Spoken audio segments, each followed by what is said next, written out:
Hello friends, and welcome to my November reading wrap-up. Now, for those of you who haven't heard the memo, I have a new job and I now work in a children's bookstore. So there are a lot of kids' books on this list that I'm about to talk about. And if you're new here, how I like to do my reading wrap-ups is to go through in order of star rating. So I start with the lowest star rated books and we move up to the highest star rated books. So as you can imagine, sometimes these videos start out a little negative, but I promise they get much more positive by the end. But let's get stuck in and have a look at my stats. These come from the Storygraph. So in the month of November 2021, I read 10 books for 2,229 pages. And there has been a lot of changes in the statistics now that I'm reading a lot of children's books, and that is very obvious when we take a look at the moods that I've been reading. The biggest category here is lighthearted, which I don't know that I can say has ever been a big category for me. Normally, I love to cry when I read, but a lot of kids' books are lighthearted, so there we go. I still have quite a few that are emotional,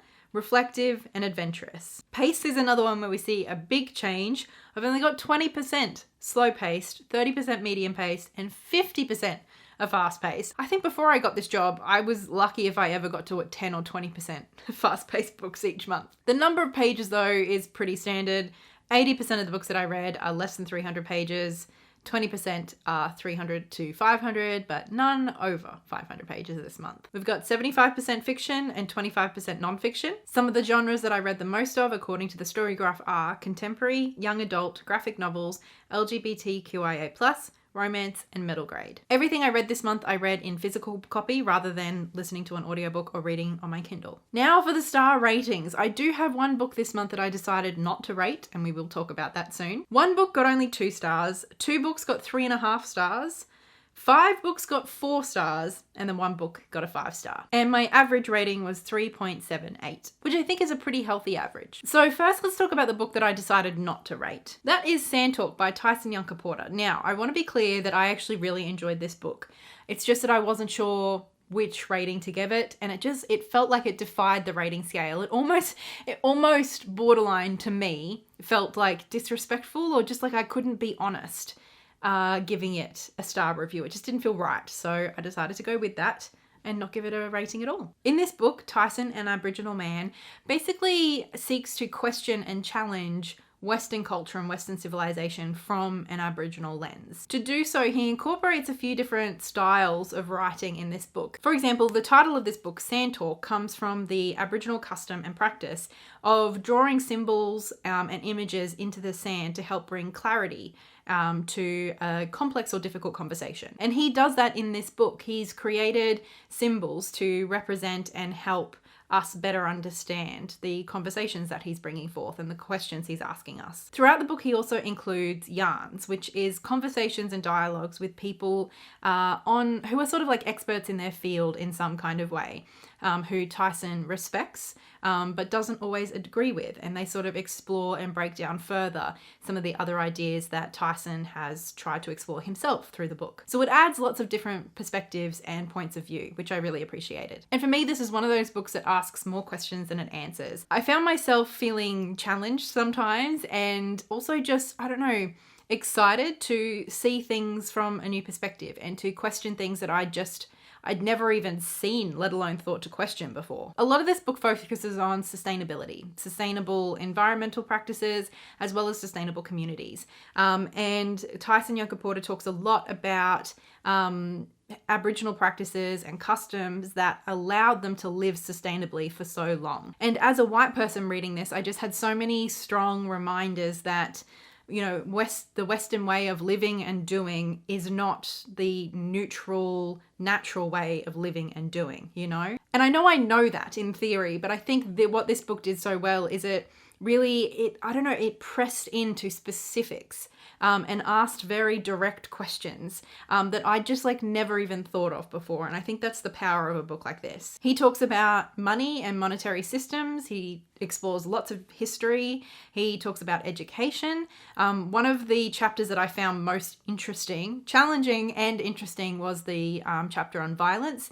He also talks about post-colonial ideas of sex and gender and how those is like sex and gender, how that influenced or played a part in Aboriginal cultures throughout Australia. He also acknowledges briefly that the gender binary is an imposition, that was a creation of Western civilization, that did not exist in Aboriginal societies, and that although men's and women's business are very important, there were other genders recognised and celebrated in Aboriginal culture as well. And he does acknowledge that that is something that has to an extent sort of been lost through the violence and oppression of colonisation. That is something that's being reclaimed, and an area of knowledge that is maybe there's a bit of a gap there, at least for him. There were a few things that sometimes he would say like in passing about like scientific research, things have been like proven as factual, and they were never referenced or there were never any specifics provided, and I just would have really appreciated that in this book, because there were a few times where I was like, oh, I would like to know more about that, and I had a bit of a Google, but I couldn't find the information that he was referring to,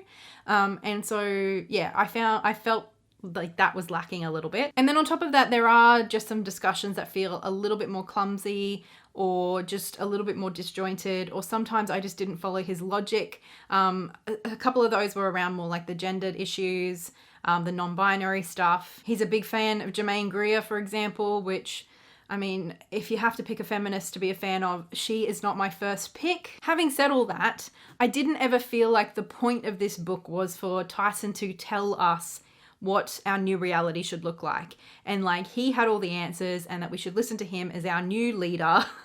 It never felt like that. I didn't feel like he put himself up on some pedestal of authority. So even when I did disagree with him or I didn't follow him, I wasn't like frustrated or angry in the same way that I get with people who are presenting themselves as an authority, if that makes sense. I think especially the incorporation of yarns, those dialogues with people with differing opinions, that sort of encouraged me as a reader to engage with this in a similar way. It's more about like engaging with this book and bouncing back on ideas and asking ourselves questions and challenging ourselves, more so than it is Tyson dictating to us, you know, the new right way, if that makes sense. So I liked a lot about this, and it's definitely a book I would recommend and encourage others to read, because I found like the reading experience overall so engaging and compelling. I was so drawn into like having this conversation with Tyson in my head, you know, like really trying to engage with what he was saying and the questions he was asking of me. And I found myself asking questions of him and myself in return. You know what I mean? Like it created this dialogue in my head, which I think is a really powerful experience for a book to give. So that is the book that I decided not to rate, not because I don't think it's worth any stars or anything like that, but just because, I don't know, I think it defies the rating scale. I'm just going to say that, but it was a great read. Now for my 2-star book. This is actually one that I got out from the library, and it was volume 1 of My Hero Academia. I picked this out because I know it is one of the biggest current manga series. It's huge. I've seen it everywhere, and I've been sort of curious about it for a few years now. So My Hero Academia is like a superhero narrative. It's set in the world that we know and recognize, but with one main difference, and that is that 80% of people, 80% of the population has a quirk, has a superpower of some kind. Only 20% don't, and our main character is one of those 20%. He dreams of becoming a superhero, and he is obsessed with the heroes throughout their society. He idolizes them, and he's bullied by his classmates for his obsessive and unattainable dream. But then some stuff happens and he does manage to get a quirk, and then he goes off to superhero school. It's very fast paced with a lot of stuff going on. Sometimes I would even feel a bit disoriented by the action in the scene or by like switching perspectives or what we were talking about. It was a lot. However, for me, at the end of the day, it felt very generic. It felt like something I'd seen done time and time again, but it lacked the personality and charm of things that I do really like Full Metal Alchemist, for example. And because it felt so derivative, it was also very predictable, and I did not enjoy it. And it didn't offer anything new to this like unlikely hero sort of trope, and it didn't have any emotional hook. So I had no desire whatsoever to pick up volume 2. I barely finished volume 1. It's well packaged, the art is really cool, but for me, it didn't have the heart to keep me interested. Now for the 3.5-star books. The first one is Pumpkinheads by Rainbow Powell, with artwork by Faith Erin Hicks. And this is a YA style graphic novel, I would say, great for teens. Very tame though, so nothing in here that I would think is wildly inappropriate for a little bit of a younger audience either. Basically, it's the story of these two characters who have been working at the pumpkin patch every autumn together for the last few years, but now they're both about to finish up high school and go away to college. So it is their last time working together at this pumpkin patch. It's their last year here. They're very good friends and they're very close while the pumpkin patch is running, but they don't really see each other throughout the year. The guy here, I forget his name, Josiah maybe, he has a crush on one of the girls who works at a different area in the pumpkin patch. And basically they spend the whole evening trying to hook him up with this girl. But things do not go to plan. It is a romance. It's really cute. It's super sweet. The characters in particular, these two, I think are done very, very well. You like them almost immediately. They have a lot of personality. They have strong voices, and I appreciated that they didn't just rely on like the visuals to sort of stand in for any characterization. It was just very charming, very sweet. It's a very small story. It all happens over the period of one night, but it's super cute and the art's incredible. This next one is Julia and the Shark by Kieran Millwood Halgrave and illustrations by Tom DeFreston. And this is a proof that I got through work. So currently this is published in like a beautiful hardback edition. It's really stunning. The artwork in here is gorgeous. It is marketed as being appropriate for 9 years plus. I think you'd need a pretty mature 9-year-old to read some of this stuff. And also I think for, I don't know, any children under the age of 12, 14 even, people should be prepared to have some pretty frank conversations around mental illness and suicide. It is a beautiful book though. It's very atmospheric. The main character Julia has such a strong voice from the first page. It's a story of Julia and her parents moving to a small island for the summer where her father, he's an engineer and he's got to sort of like fix up the lighthouse on this island, and her mother is a marine biologist, I think, and she is desperately trying to search for this very rare particular shark that is very hard to find, and she believes because they're very old, like up to 500 years old, might hold the secrets to helping people age better, basically. She's hoping to make a scientific breakthrough by finding this shark, and she's very invested in this. The illustrations add to the atmosphere. They're striking. Honestly, some of them took my breath away. Over the summer, Julia makes a friend and explores the island a bit, but things start to unravel when Julia's mother's behavior and emotions become more erratic and turbulent. Julia idolizes her mother, so it's really difficult for her to watch her mother sort of behave in a different way. Now, I want to go into spoilers a little bit because I have some opinions, and also I think that if you're going to give this to a child, it would be helpful to have a bit of insight into what's included in the book so you can be prepared for any conversations that might come up. So firstly, and this is something I picked up on very early, but it's sort of only hinted at until towards the end of the book when it is made explicit, that Julia's mother has bipolar disorder. And throughout the book, as the sort of tension is rising and things are becoming more erratic, that is because Julia's mother is experiencing mania. And then the tide turns, as it often does in mania, and she slips very quickly into a deep depression and attempts suicide. Now, this book is gorgeous. The writing is beautiful. I love the way that the natural environment is evoked and it becomes a character in this. It's almost nature writing for children. And I do really appreciate how a complex mental illness is explored so explicitly and honestly in a children's book. Having said that, I have a few, I don't even know if they're critiques, thoughts, I guess. The first is just that even though it's great to see bipolar rep, I'm honestly a little tired of us always attempting suicide or dying by suicide. Like, is that the only way to tell a story about bipolar? And to be fair, I do know that suicide and suicidality is a really common thing with bipolar. I'm well aware of that. I know that a lot of us experience suicidal ideation. Way too many of us don't get the support we need and do attempt, and way too many people with bipolar die by suicide. I know that this is a reality. And yet a part of me is just tired of being told that that's our only reality in books and in media, because it just feels like that's always the story that's being told about us. Now, I know that is a critique of like the larger landscape of media rather than this book directly, but it was just a feeling that popped up for me as someone with bipolar. The other thing I wanted to say though, and I think this is more a criticism, is that the method that the mother uses to attempt suicide is made clear. We don't get like an on-page suicide attempt. It's not that. It's more that later, I think someone does say what she did. She overdoses. And Julia does also find a packet of, empty pills. I don't think that that's appropriate for a children's book. I don't think it's really necessary or required in most literature. I think it's pretty commonly understood by this point that talking about the methods of suicide in this way is not helpful. And I didn't appreciate that, especially in a book that is otherwise so beautifully and sensitively done and honestly is targeted to such a young audience. I didn't like that inclusion. I didn't feel like the book was made in any way better or more whole or more compelling because of that detail. So even though I loved a lot about this, particularly the characters, the writing, the setting, the atmosphere, 5 out of 5, incredible.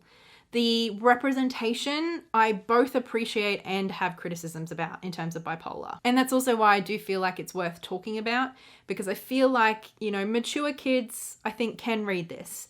And I think they can get a lot out of it. I think it's beautifully done.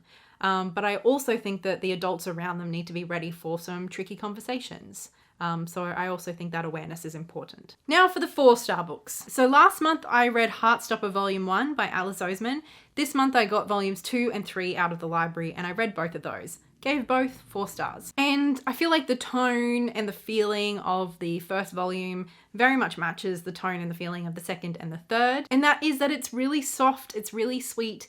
It does tackle, like homophobia, bullying, even some self-harm, disordered eating, homophobia. Did I already say that? It tackles some tricky subjects, but it always does with a very light, soft hand. It feels real, but it never feels like tragedy porn. Ultimately, this series so far, at least to me, feels very uplifting, life-affirming, celebratory, which I think is really important and often lacking in like LGBTQIA+ rep in books. This is just such a soft, sweet romance. And I love too how our 2 characters even talk about consent and that they're not ready for sex yet and that they want to take it slow. Like there's just so many little details in this that I find really touching and really sweet. It's wholesome. It's wholesome as hell. That's the best word for it. Another book I got out at the library was Smile, which is a graphic novel aimed at sort of like middle grade age, based on the author's own experience of losing her 2 front teeth and then having many years of sort of like surgeries and like braces and all of this stuff sort of having to happen to straighten and fix up her teeth. I liked especially how this explored how the braces situation, the teeth situation, affected her own self-image as like a young person kind of exploring her identity, starting to have crushes on people,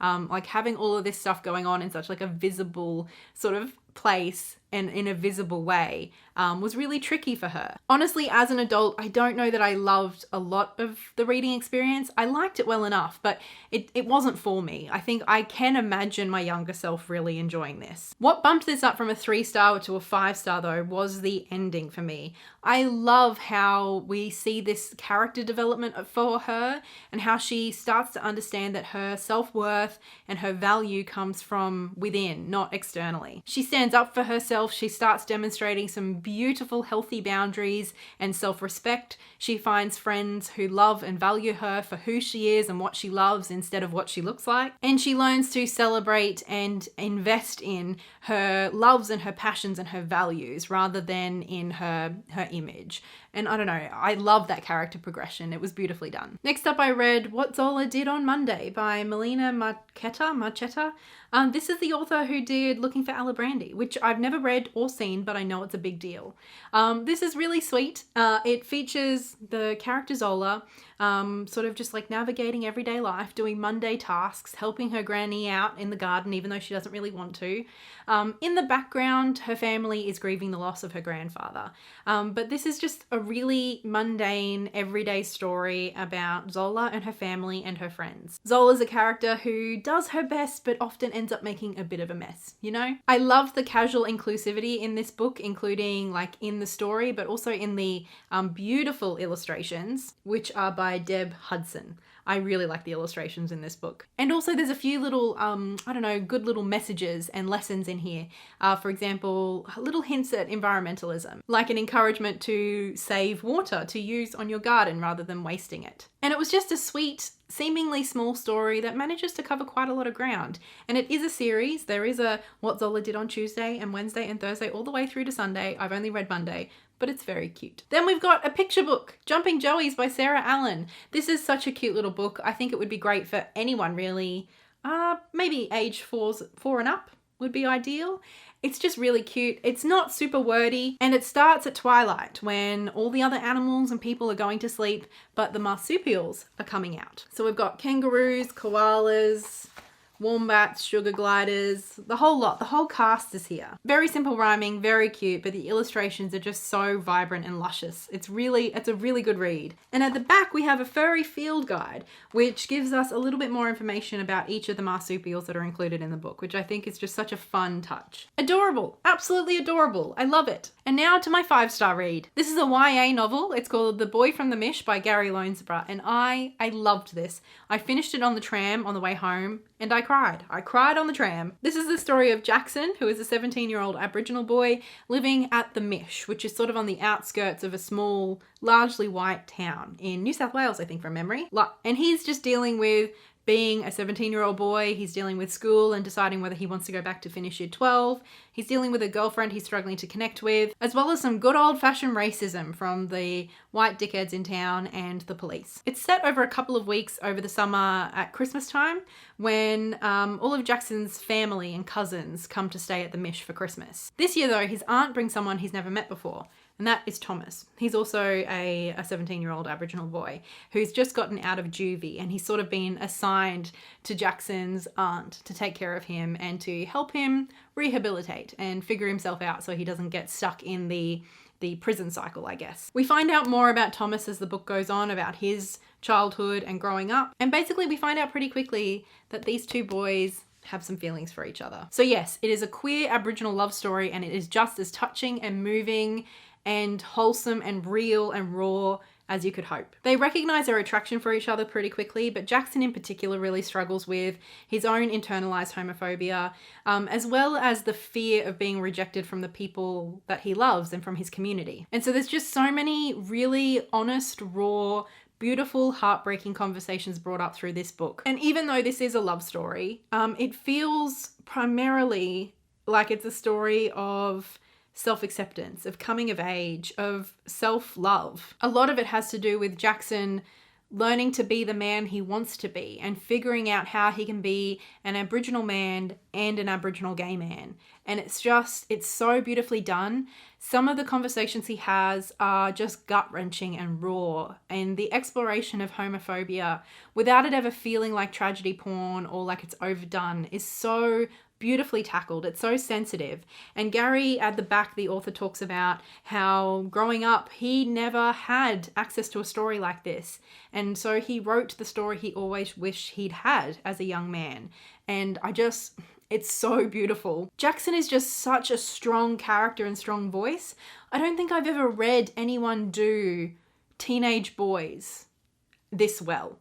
You know, in terms of like their authenticity and their dialogue and their vocab, and just everything feels so real. It never feels overdone. It never feels preachy. It never feels any of that. It just is perfection. It's gorgeous. Even when some of his friends are trying to express that they support him, they do so with clumsy language, because of course they do. They're 17 and they don't know what they're doing. It's perfection. In all of its clumsy, raw realness, it's perfection. I loved it. It has such a big heart. I can't get over it. So this is definitely like a YA, definitely for teenagers, I'd say, depending on their maturity level, 15, 16 plus.